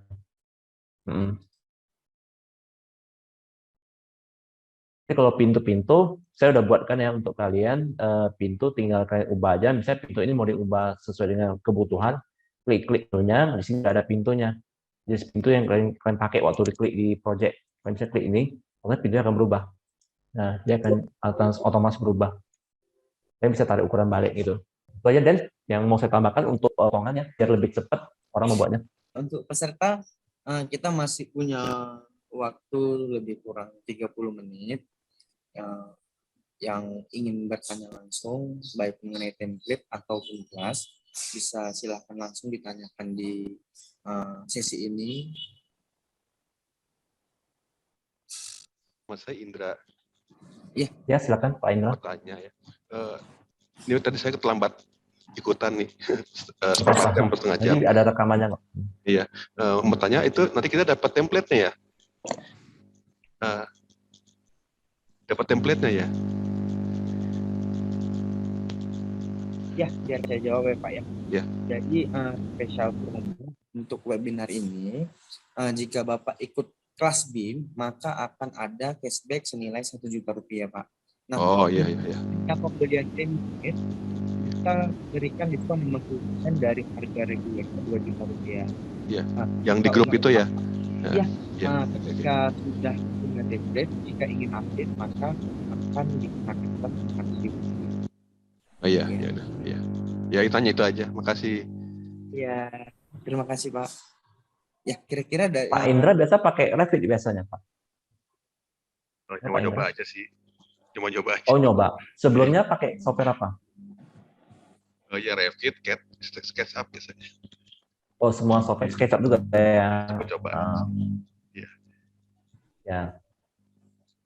Mungkin bagi yang kayak Pak Indra ya, ingin coba-coba silakan dicoba ya. Karena template saya itu memang udah sangat lengkap ya. Jadi bagi kalian yang nggak ada waktu untuk belajar di LPK, kan LPK itu ada jadwalnya 15 hari ya. Mungkin akan makan waktu ya. Tapi kalau kalian ingin coba-coba, silakan pelajarin. Jadi apa bedanya? Kalau di LPK kita kan ngajarin secara detail, ya, LW 100 sampai 300. Jadi otomatis ilmu-ilmunya itu komplit, nggak sepenggal-sepenggal. Kalau kita belajar sendiri, sebenarnya di YouTube banyak sih tutorial yang bisa kalian download ya, atau kalian lihat di YouTube ya. Semua tutorial itu paling lengkap di Revit itu ada semua di YouTube. Cuman kadang-kadang sepenggal-sepenggal, jadi kalian akan bingung sendiri nanti. Tapi dengan bantuan template saya itu cukup membantu ya. Kalian akan nggak seperti waktu pertama saya diajarin orang tentang Revit ya. Saya sampai bingung sendiri. Kita harus mulai dari mana ya? Kok nggak ada ini, nggak ada itu ya? Kok nggak sesuai dengan di YouTube ada simbol potongan seperti ini. Di tempat saya kok nggak ada ya, nyarinya di mana ya, gitu. Itu yang sering terjadi, yang membuat orang itu kesulitan waktu belajar di YouTube. Tanya lagi nih. Pak Indra, silakan Pak Indra. Ini tanyaan dasar nih. LOD Ya. 100 sama LOD 400 itu lebih detail mana ya? Baik. Saya jawab dulu, Den. Ya, Pak, silakan Pak Tani. Memang itu pertanyaan dasar sih, karena webinar kali ini lebih kepada orang-orang yang udah pernah belajar Revit ataupun udah mengenal ya. LOD itu semacam singkatan yang biasa dipakai di secara internasional ya. Dia kayak bahasa baku untuk menjelaskan tentang BIM gitu. Jadi kalau kita bicara LOD pasti bicara tentang kedetailan gambar. Kalau di bahasa Indonesia kan LOD itu kedalaman informasi. Saya baca di Undang-Undang Arsitek juga tertulis jelas ya, di situ tertulis jelas gambar arsitek itu harus mencapai kedalaman informasi gitu, kedalaman informasi sampai level keberapa. Jadi kedalaman informasi itu ada, kalau di bahasa BIM itu ada sekitar 5 ya, LOD 100, 200, 300, 350, 400 sampai 500, berarti ada 6 level kedalaman. Saya mungkin sekilas flashback aja ya, mungkin sebagian udah tahu, tapi karena ada yang menanyakan, kalian menunggu pertanyaan yang lain, saya mungkin jelaskan kembali tentang LOD secara garis besar yang nggak lama. Mungkin saya kasih lihat dulu mengenai LOD yang mungkin di sini di dalam template juga sudah ada ya, jadi kalian udah bisa lihatnya di bagian sini 0 ya. Ini untuk penjelasan mengenai LOD di bagian sini, kalian bisa lihat di webinar saya sebelumnya di YouTube ya. Di situ dijelaskan bagaimana kita sebagai prinsipal itu bisa nyusun ini dengan sangat lengkap. Jadi di sebuah project biasa mencakup LOD 100 sampai 500 ya. Biasa kalau sebagai kita konsultan perencana, kita hanya mencapai LOD 350. 400 sama 500 itu dikerjakan oleh tim pelaksana. Jadi kalau LOD 100 itu menjelaskan tentang konsep ya, tentang presentation board ya. Biasanya kalau proyek komersial investor butuh gitu untuk memprediksi awal lah bahwasanya proyek ini bakal untung nggak, terus luasannya butuh berapa, terus dari pemerintah ingin tahu kalian membangunnya sesuai nggak dengan GSB. Nah, jadi di situ dituangkan gambar-gambar kita itu di LOD 100, tapi hanya berupa kotak-kotak gitu, kotak-kotak bahan massa gitu. Jadi nggak detail-detail banget gitu. Jadi di LOD 200 biasa di sini 100 udah di-approve, udah disetujui, investor udah nggak ada masalah lagi soal budget, mereka akan masuk ke 200. Di 200 ini gambarnya udah mulai detail lah, didetailkan ya. Terus kalau dulu sebelum ada SIMBG, website SIMBG untuk pengurusan perizinannya, IMB kan udah ganti nama yang menjadi PBG ya. Jadi dulunya kita membutuhkan gambar 200 udah bisa ngurus IMB. Jadi mereka hanya butuh gambar denah tanpa potongan ya. Sekarang gara-gara peraturan Omnibus Law yang Undang-Undang Arsitek udah ada keluar, segala macam gambar itu sangat detail. Jadi mereka membutuhkan gambar sampai LOD 350 barusan izin itu bisa dikeluarkan. Jadi otomatis gambar kita harus sangat lengkap. Kalau di LOD 300 itu adalah disebut dokumen tender. Di sini apa beda 200 sama 300? Di sini udah ada spek. Kalau ini belum ada spek. Spek itu seperti apa? Kalau kalian udah mau pakai template saya tentu udah tahu ya. Di semua bagian seperti kita buka bagian mungkin wall ya. Tadi kan saya ada jelaskan tentang kode-kode ya. Misalnya kita mau keluarkan ini wall-nya, saya keluarkan kode annotate di bagian aset. Annotate ya, saya keluarkan kode ini misalnya. Nah, ini kan wall ya. Ini saya kasih nama BD ya. BD02 misalnya. BD02 ini adalah ini gitu. Ini BD, saya tulis ini mungkin BD02. Ini saya ganti jadi BD02. Ini adalah ukiran batu, finishing cat putih, waterproof paint, gitu-gitulah. Nah, ini kodenya. Dan ini kalau bisa tulis, kalau di swasta langsung tulis saja kode mereknya, merek barang. Itu langsung tulis saja gitu. Jadi otomatis si kontraktor akan menghitung sesuai dengan yang kita tulis gitu loh. Ya BD02 itu barangnya ini, speknya ini gitu. Kita boleh lampirkan foto segala macam. Nah, ini disebut spek ya. Jadi kalau kita berada di level LOD 300, beda dengan 200 adalah kita harus ada kode-kode di gambar itu, spek-speknya. Jadi nggak bisa di-downgrade lagi atau diubah spesifikasi gara-gara satu pihak merasa rugi, salah hitung gitu. Karena waktu kita mengirimkan dokumen tender, gambar itu harus sudah terspek. Dan otomatis si kontraktor nggak boleh lagi menurunkan kualitas pengerjaan gitu. Nah, jadi nggak ada lagi nanti ke depan akan saling menyalahkan lah gitu. Gambar yang udah tertulis speknya gini kok dikerjakan beda gitu. Nah, itu yang dihindarkan. Makanya LD300 itu wajib kita lampirkan, harus kita capai lah gitu maksudnya. Terus yang 350, kenapa ada 50 di tengah-tengah? Yang lain semuanya 002, nolnya 2 biji, satu ada 5-nya. Karena di sini, ini menggabungkan nih, antara 300 sampai 400, itu ada masa transisi. Semua gambar itu digabung. Jadi kita harus membentuk sebuah tim bersama, di dalamnya itu ada tim struktur, MLP, landscape, interior, ya, tim hitung RAB, ya, dan tim-tim yang lain lah gitu. Gambar itu semua disuperimpose. Nah, disuperimpose, digabung, dengan bantuan BIM, otomatis semua gambar itu akan lebih mudah disuperimpose. Kalau pakai software kan agak susah ya, saling menunggu, ya, kita bisa bekerja secara paralel. Paralel itu berarti sama-sama kerjakan dulu. Si arsitek ngerjakan, interior ngerjakan, nanti ketemu di 350. Nah, waktu ketemu inilah gambar itu yang keluar itu bisa sampai 500 halaman, bisa sampai, pokoknya sampai jilidnya sampai tebal banget kayak kamus gitu. Jadi begitu selesai, kita serahkan gambar ini kepada si owner, serah terima ke owner, ini gambarnya udah selesai. Biasanya di tahap itu kita udah pelunasan gitu gambarnya. Nah, di situ si kontraktor akan masuk ke tahap LD 400. Misalnya kontraktor udah menang tender, si kontraktor A, mereka akan mengerjakan bagian 400-nya. Di situ namanya soft drawing. Jadi kan waktu kita membuat gambar itu kan nggak mungkin kita sampai menggambar sedetail-detailnya kan, cara memasangnya, cara macam, misalnya aluminium. Di dalam aluminium itu kan kita maunya ukuran aluminiumnya itu hanya 5 kali 10, karena kita mau tipis gitu loh. Tapi di dalam detailnya itu cara masangnya, cara pembagian detailnya kan nggak mungkin kita ngerjakan lagi. Karena kita bukan pemilik pabrik, ya. Harusnya dikerjakan oleh pemilik brand. Jadi pemilik brand itu harus ada in-house arsitek yang menguasai BIM juga ya kalau bisa. Dia juga akan meneruskan gambar kita dan dia akan menambah detail-detail cara memasang di lapangan supaya di lapangan itu tidak terjadi kesalahan cara pasang dan tidak terjadi kecelakaan waktu pemasangan ataupun setelah dipasang terjadi kesalahan jatuh atau apa kan itu juga siapa yang disalahkan itu. Nah itu namanya LOD 400. Jadi itu disebut soft drawing, gambar yang sesuai yang dikeluarkan oleh pemilik toko. Ya, ini bukan soft copy ya, soft drawing, gambar tulisannya SHOP gitu. Jadi ini tugas antara kontraktor ya berserta dengan pemenang tender supplier. Jadi begitu udah sampai level 500 yang tadi ditanyakan, itu 500 itu adalah gambar yang udah sangat detail dan sesuai dengan apa yang udah dibangun.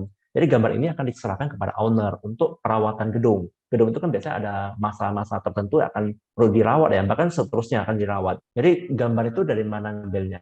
Ya gambar yang dikerjakan dari edit 100 sampai 400 itu sampai sesuai dengan apa yang dibangun, ya itulah dipegang sama mereka. Jadi selama itu disebut after sale ya, setelah diserah terima ke owner, itu ada pegangan mereka. Biasanya gambar itu kan seringkali dalam bentuk hard copy ya, dalam bentuk print out, yang gambar biasanya kontraktor nggak ngerjakan 500 gitu. Biasanya mereka hanya ngambil dari arsitek diserahkan ke kontraktor, ke owner. Karena itu tugas kontraktor, bukan tugas kita karena yang mengerjakan kan mereka. Ya, mereka harus mengulang satu gambar sesuai dengan apa yang udah mereka kerjakan. Misalnya mereka ada merubah, ada melakukan downgrade karena budget nggak masuk atau apa, itu harus mereka keluarkan gambarnya untuk disetujui oleh arsitek dan disimpan oleh si owner nantinya. Jadi kalau terjadi apa-apa sama gedung, ada yang sebagai acuan gitu. Kenapa bisa terjadi seperti itu? Apakah karena mereka mendowngrade atau apa? Itu harus ada pertanggungjawabannya. Nah, kita seperti itu. Jadi itu disebut as-built drawing, gambar yang sesuai dengan apa yang sudah dikerjakan di lapangan.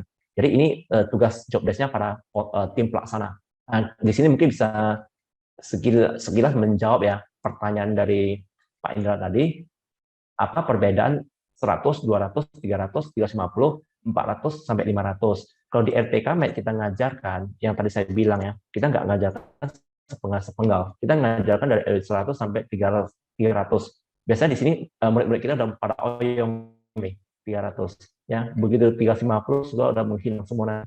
Karena levelnya sangat detail gitu. Sangat detailnya bagi yang belum pernah membuat sedetail itu, mereka akan sedikit kesulitan. Tapi mau nggak mau kita harus naik kelas gitu. Semua arsitek Indonesia harus menguasai ilmu sampai L300 sampai 350 kalau sanggup ya.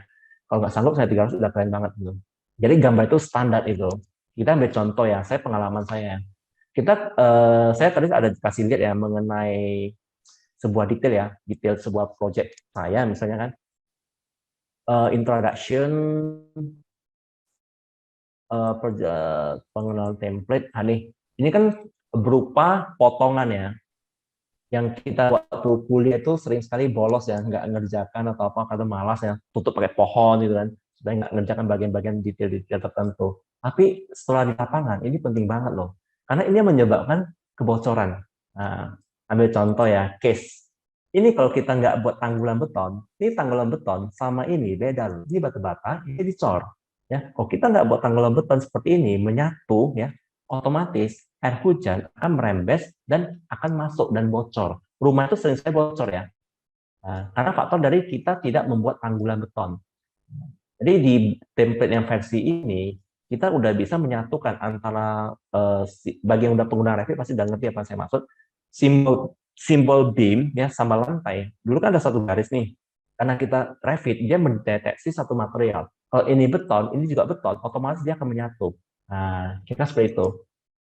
Jadi cara mengerjakannya itu harus pakai potongan ya.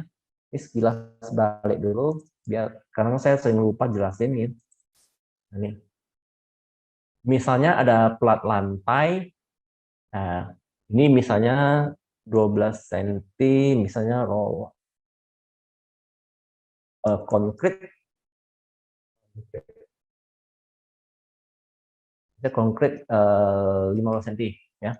Ini juga misalnya saya ganti menjadi konkrit 12 cm.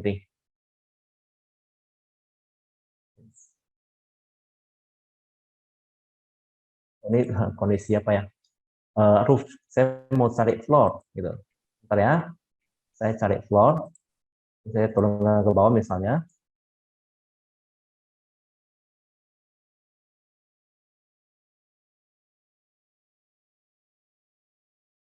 Nah, ini floor ya. Ini saya ganti jadi 12 cm. Ini konkrit ya, semen. Nah, ini saya ganti jadi konkrit 12 cm. Ini konkrit 15 kita bilang. Nah, ini kan terjadi gini garis ya. Nah, ini namanya apa misalnya overlap ya. Nah, jadi ini digabung gitu. Cara menggabungnya ini ada join ya. Join ini klik nih. Nah, di atas menyatu.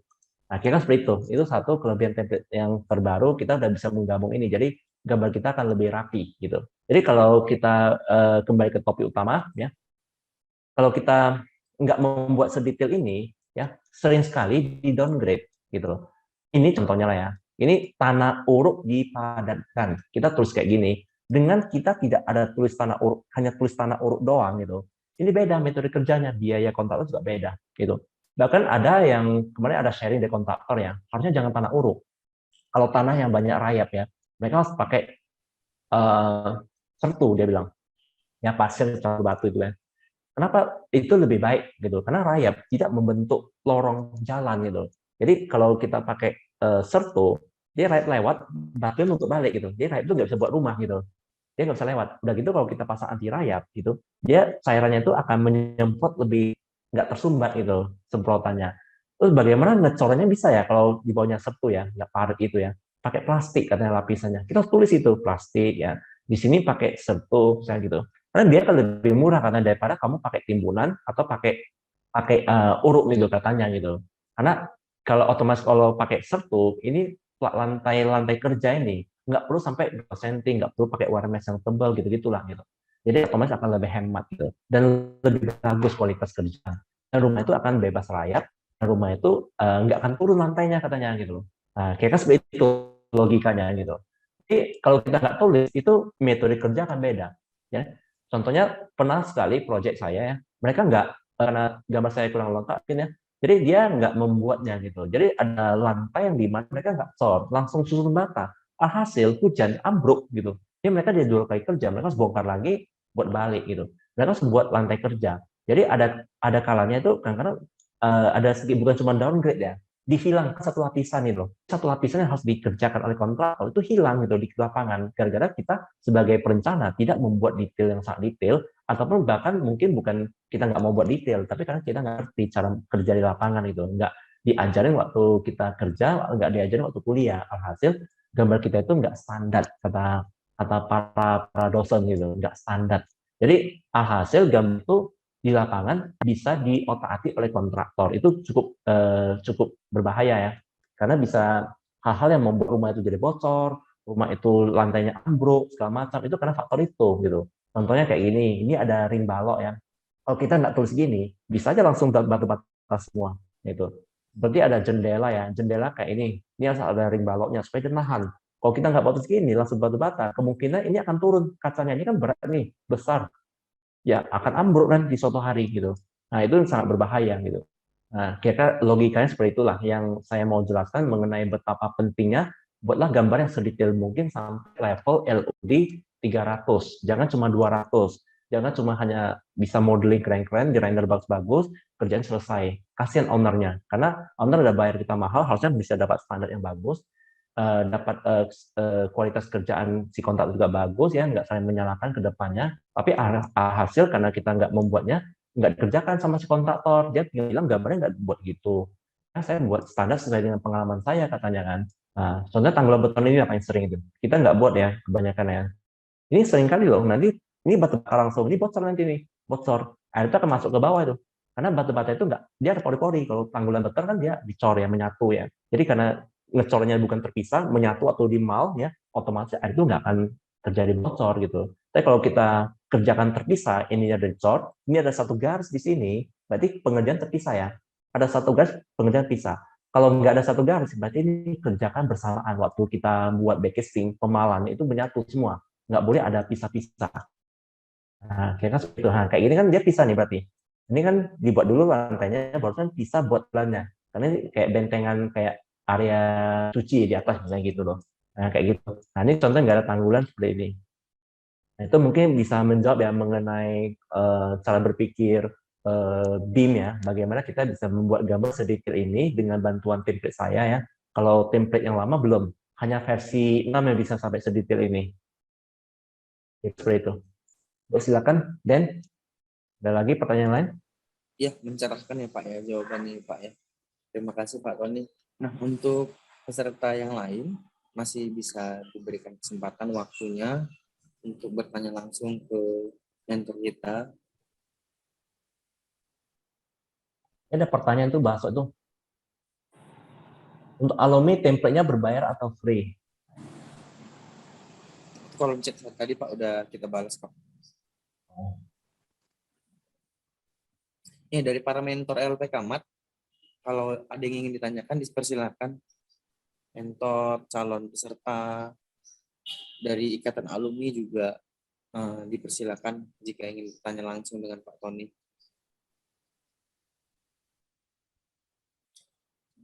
Nah, jadi ada suatu hal yang baru ya Pak Tony ya untuk di LPK. Jadi sekarang setiap akhir sesinya LPK akan bermain dengan PR dan AR ya Pak ya. Oh ya, karena kita udah punya alatnya. Iya, kita udah punya alatnya. Jadi setiap di akhir sesi LPK Mat akan bermain dengan PR dan AR. Jadi mungkin nanti PR dan AR juga masuk ke dalam silabus ya Pak ya. Ya. Bisa ya.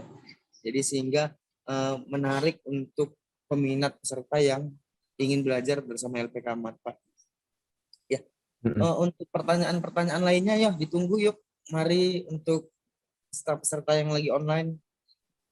Ya mungkin dari calon peserta atau dari para mitra jika ingin bertanya silakan dibuka mic-nya, jangan malu-malu. Ya.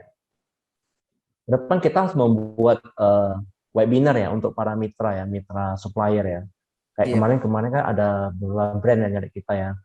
Karena penting banget ya, kalau kita udah pakai BIM, para supplier ini belum nge-BIM, family-nya belum diproduksi sama mereka gitu. Kita juga akan repot ya. Kita akan membuat the next webinar untuk para supplier. Jadi mereka itu kalau bisa kita arahkan untuk buat family Revit-nya. Jadi kita para arsitek tinggal men-spec-nya lebih mudah. Sambil menunggu pertanyaan Pak ya, ini mungkin pada penasaran nih gimana sih di LPK untuk bermain PR dan AR-nya. saya putarkan dulu ya video untuk Q&A akhirnya, barangkali dari video ini bisa menarik pertanyaan dari peserta-peserta kita kali ini, Pak. Ya, baik.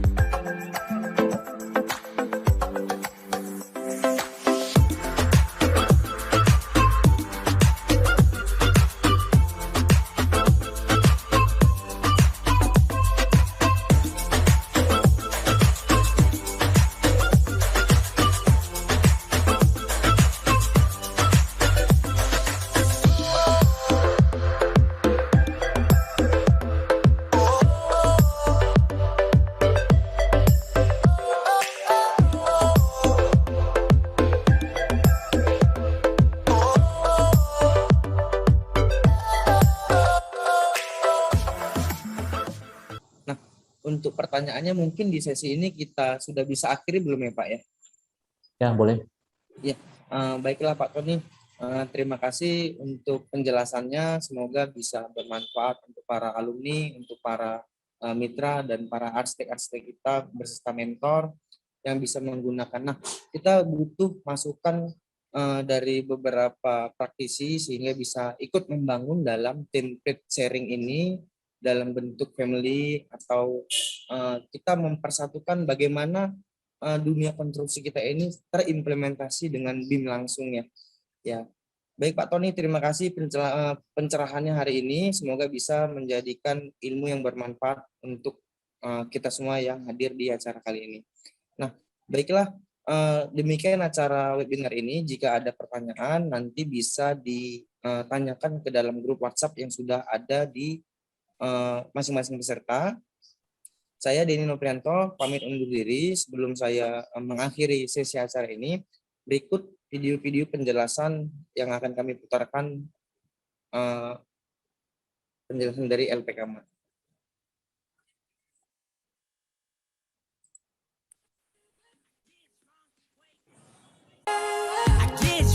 Wake up, I'm wasted still. I realize the time that I wasted. I feel like you can't feel the way I feel. I'll be fucked up if you can't be right here. Oh, oh, oh, oh, oh, oh. I'll be fucked up if you can't be right here. I do the same thing I told you that I never would. I told you I changed, even when I knew I never could. Know that I can't find nobody else as good as you. I need you to stay, need you to stay. I do the same thing I told you that I never would. I told you I changed, even when I knew I never could. Know that I can't.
Saya mau berbagi pengalaman ya. Apa sih bedanya proyek saya yang pakai BIM sama yang nggak pakai BIM? Mungkin Tina boleh sharing, Tin. Oke, kalau yang saya rasakan sih di sini sebelum memulai proyek, sebelum pelaksanaan begitu kita udah bisa simulasi nih. Kira-kira wah ternyata ini bentrok ke balok. Kadang balok yang kecil aja juga jadi pengaruh. Ducting kita jadi nggak bisa lewat gitu kan, jadi masalah. Nah jadi bisa segera diatasi dari segi desain plafon, bisa di drop, karena kalau untuk drop plafon itu sendiri saya tahu betul itu furniture juga berpengaruh ketinggiannya, jadi juga dari tim arsiteknya bisa langsung segera update perencanaannya begitu. Jadi ke depan udah nggak gontok-gontokan lagi pas pelaksanaannya begitu. Nah, kalau dari saya mungkin bahasanya seperti ini ya. Kalau dulu kami selalu jadi kambing hitam yang disalah-salahin orang di proyek. Kenapa? Karena kalau saya kontraktor listrik, saya hanya fokus di kerjaan saya listrik doang ya. Tanam-tanam, lampu pasang ke panel, jalurnya udah oke, selesai. Nah kalau tadi yang saya sudah jelaskan, AC, apalagi AC sentral, kita terhubung ke semua lini ya, dari mulai kontraktor sipil, plumbing, MEP, listrik, lampu, bahkan sekarang smart home. Kita juga ikut andil di dalam smart home ya. Sekarang kan sudah green building, kita ngomongin green building, bagaimana hemat listrik, kemudian smart home ya. Kita semua terhubung, semua lini, termasuk dengan interior design ya. Jadi kalau misalnya dulu kita nggak pakai BIM, proyek kami yang nggak pakai BIM dengan yang pakai BIM itu sangat jauh berbeda ya. Artinya kalau hasilnya mungkin pada akhirnya semuanya sama ya, tapi di dalam prosesnya itu less effort untuk gontok-gontokan di lapangan itu jadi lebih minim gitu Pak Tony. Mungkin nanti teman-teman interior design di sini yang udah belajar BIM juga akan bicara hal yang sama dengan saya ketika sudah menerapkan ini di lapangan. Tidak ada project yang kita katakan 100% perfect, tapi biasanya kalau prosesnya kita mulai dengan baik, kita misalnya hasilnya yang kita dapat itu baik. Gitu Pak Tony. Terima kasih. Ya, luar biasa sekali ilmunya.